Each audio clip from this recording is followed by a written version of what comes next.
Yo, what's good, my fellow Magic Knights? It is your boy DEADMANVINCE back with yet another Black Clover mobile video. If you guys have been enjoying the content lately, then please do go down below and really on a thrash that like button. And you can also hit the subscribe and hit the notification bell so that every time I drop a video, you can get notified and unleash your hostile mana. And before we get into today's video, I just wanted to say a big thank you to you guys. I've actually broken 100 subscribers. I'm actually at 102 right now. Now that we're through the first 100, I'm just gonna keep shooting to get to the next, what's what I'm looking for, next checkpoint even faster and faster than the next time, and all that takes is me evolving my videos every time I get a few more subscribers, just so I can, keep reaching new limits, surpassing my limits, so to say. But today we're going to be talking about all the possibilities for units with dual magic natures in Black Clover Mobile whenever they do release the game and they release these units. And I also kind of want to break down each individual type or each categorization of dual mana unit. So let's go ahead and just hop right into the video.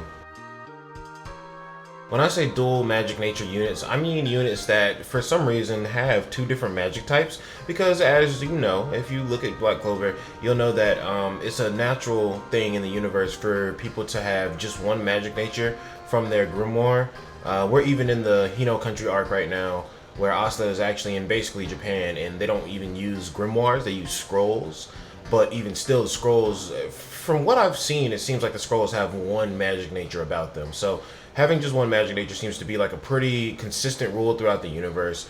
But there are some characters who can use two types of magic because of special circumstances. And we'll start off, I guess, here and talk about the first unit in the game that would have dual magic nature. First unit in the game that would have dual magic nature is going to be Mars, actually. And that's because when Mars was younger, Mars is from the Diamond Kingdom. When Mars was younger, he was put into an experiment where he was being raised up with a bunch of other kids. They were doing some practices with these magic stones to try and enhance their power and make like the next generation of like soldiers, basically. And this man, Mars, he had a girl that he liked named Fauna. The experiment led Mars to have to kill all the other children, or I think it was Mars and Fauna left as the only two children, and Fauna basically sacrificed herself so that Mars could be the one to make it out of the experiment alive. Once she sacrificed herself, since she was the second strongest, Morris actually used her grimoire, ripped it in half, I guess you could say, and then just sewed it together with Mars's grimoire. So Mars's grimoire looks a little like this. And basically that gives him mineral magic, which is his natural magic, which allows him to control those minerals, those crystals that you see all over his body whenever he comes into the series. And then he also has Phoenix magic. Yeah, I don't even want to call it fire magic, because he has like, specifically he can use fire but heal, because just because you have fire does not mean that you can heal. So I want to call it Phoenix magic specifically. But the way that I think they would incorporate him, he's a little different. I feel like with him, with the unit that has a split grimoire, they could maybe incorporate the elements of both magic into his move. There is no real differentiation in between, other characters, as we'll talk about a little later in the video, have like an extra entity, I guess you could say, kind of like in their body, as like they're being like a host for something, and the abilities come from a secondary like creature within themselves. But like Mars is kind of like he's just dead ass like a hybrid, kind of like mana grimoire user. I don't even know how you would explain that, but I feel like he's just gonna have regular. I feel like he's probably gonna stick more to the mineral magic moves though, and that's just because he more so did use his magic like that in the show. His mineral magic was more for the offensive side, and he only used the fire magic whenever he needed to heal himself. So maybe he could have a passive that heals him whenever he takes a certain amount of damage, or whenever he gets to a certain threshold of HP that's too low, he gets healed or something like that. But yeah, his attacks would definitely be based off of the mineral magic, and his ultimate would still be Gladius. Maybe it could be Gladius and Phoenix Flower Robe, or he could have some type of special ultimate where he transforms into the warrior with the Titan mech looking mineral magic thing that he made. But that's really all I had for for Mars. Now let's talk about the next type of unit that they can make with dual magic nature. The next unit we're going to talk about is actually going to be Charmy. Now, How would Charmy have dual magic natures? Basically, Charmy's thing is that she is actually half human, half dwarf. We figured this out during the elf arc because she grows into a full dwarf and bodies this man real while he's possessed by an elf. And apparently, when she's in, or not in dwarf, because she's in dwarf form usually, when she turns back into her human state, her power kind of like increases, multiplies, if you will. And she has cotton magic, and then she also has glutton magic, I'm pretty sure they call it. And the glutton magic is when the cotton comes off and it's actually a wolf in sheep's clothing. No pun intended. That's literally how it works. And it can eat anything. It can eat magic. Charmy's damn near borderline cannibalized a person. But basically the way that Charmy's character kit would work is that Charmy, now obviously the first Charmy in the game is not going to work this way. The first Charmy is just going to be like dwarf Charmy, chill Charmy, right? Because we don't figure out that she can transform until a little later in the story. Charmy would work in a way where she could either use her ultimate, transform, and then have a few turns in that state. Kind of like some Attack on Titan, Eren from Grand Cross type of deal. I don't really like that kind of like format for transforming characters. I would prefer that they have something built into their passive where they transform just like by natural means as the course of the battle goes without having to use your ultimate. Because if you have a transformation and it's really underwhelming, that means that you, like, for a lot of units in the game, or at least at first, in gacha games, typically the ultimate move is like the big make or break damage dealing thing for units. And for your ultimate to just be you transforming and not dealing any damage, I feel like you're sacrificing a part of the kit that is typically very important to the character. Not to mention, what if you transform and the transformation really doesn't even give you that crazy of a buff? Then you just spent all your time getting to your biggest weapon, your biggest, like, you know, secret card, your secret trick, right? And then it didn't even do that much for you, and now you're stuck with that form. So it should be more so like just a natural progression of battle type of progression to the transformed state, and then you can just use those spells once you transform. And obviously the spells would have better effects. So it would go from cotton magic to where Charmy could maybe, ooh, that'd be really nice. If there was a Charmy unit that was basically a support, but then when she transforms, she goes full out offensive. And like while she's support, she does build herself up so that whenever she goes offensive, she can still remain somewhat defensive and not get shredded so easily. She doesn't just become squishy whenever she transforms. But that's all I had for Charmy. Now, let's get to the interesting, or more interesting, I guess you could say, dual magic nature users. Let's talk about host. What do I mean by host? I mean people who are pretty much letting another entity inhabit their body and using their power pretty much as an exchange or whatever, right? So this would be like your Spirit Dive characters or your Devil Union characters, but I'm gonna have to break down Asta and Yuno specifically, and then I can kind of break down everybody else under the general umbrella, I feel like. So for Yuno, I feel like the way that his kit would work would be that his defensive capabilities would come from the wind magic. So, background with Yuno. And I don't know if you guys like these little backgrounds where I kind of just break it down for you real quick so you just get a better idea. Then definitely leave likes down below and comment down below and let me know that you like this kind of like style of video. I'm trying to do something a little new. I don't know. But basically the deal with Yuno is that when Yuno was a baby, his kingdom got attacked.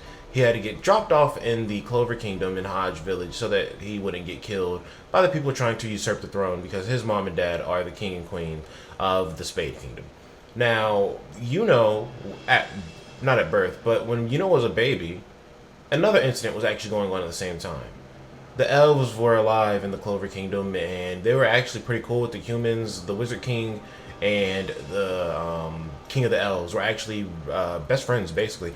And the King of the Elves was going to marry the Wizard King's sister, and they were going to give birth to, I don't even remember what his name was supposed to be, but they were going to give birth to, like, the next king of the Clover Kingdom, basically. That king actually got killed because the humans, no, not the humans, a devil, the Kotodama demon, the word devil, Zagrid, there we go. Zagrid had set up a scheme to kill the elves and do a resurrection spell, blah, blah, blah. That's what happens when the elf arc starts to go on, that situation where all the elves resurrect in human bodies and they have to defeat the elves and unpossessed people, basically. But essentially, Yuno doesn't get possessed during this arc because Yuno does show the mark of the elf, but he still has full control of his body. That's because the baby that died in the Wizard King's sister's stomach actually his soul got transferred to Yuno's body, and growing up with another soul in his body, I mean, he didn't know. Obviously, there's no real way to tell there's another soul in your body until a demon does a spell that resurrects all of them. Then yeah, you don't really know.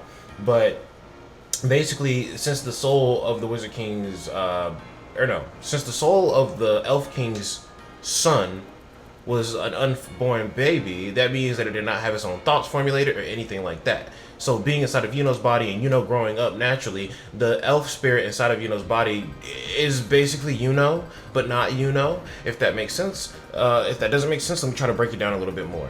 Basically, two souls reside in Yuno's body. When the other soul awakens, it takes over the host body, but this soul cannot take over Yuno's host body because the soul was a baby when it inhabited Yuno's body, and all of his experiences growing up are just the same experiences that Yuno had. It had no experiences to overwrite Yuno's mind with. Therefore, Yuno and the Wizard King's, or not the Wizard King, Yuno and the Elf King licked. His son are like the same person without him realizing it. So Yuno actually has two different grimoires.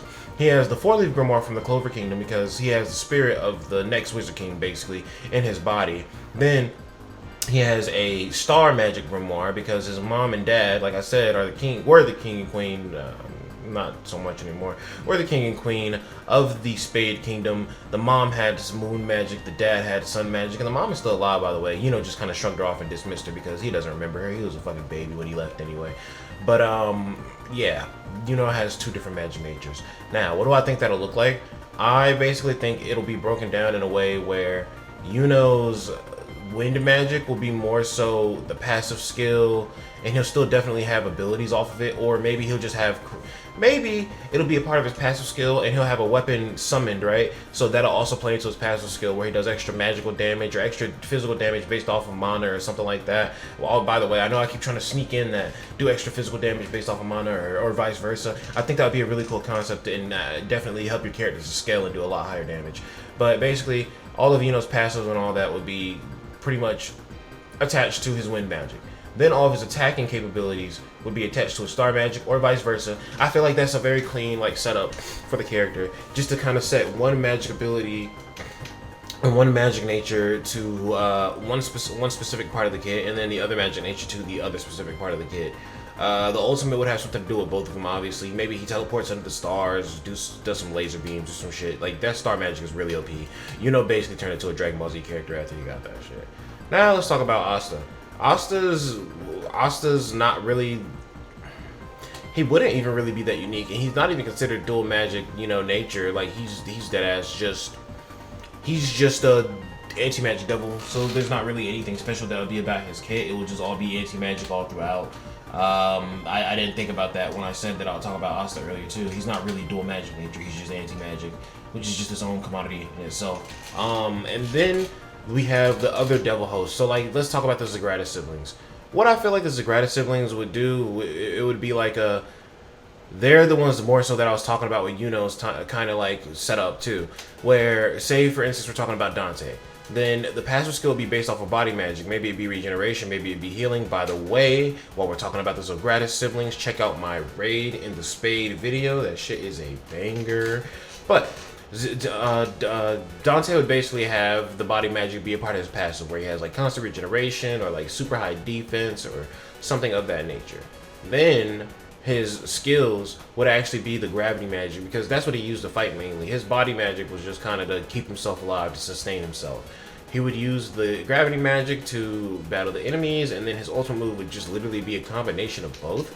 He would probably just turn into that giant 4-armed monster that we saw from the anime, and then try to, or not even from the anime, but from the manga as well. Turn into that giant 4-armed monster and just start trying to go ham on, whoever he's fighting.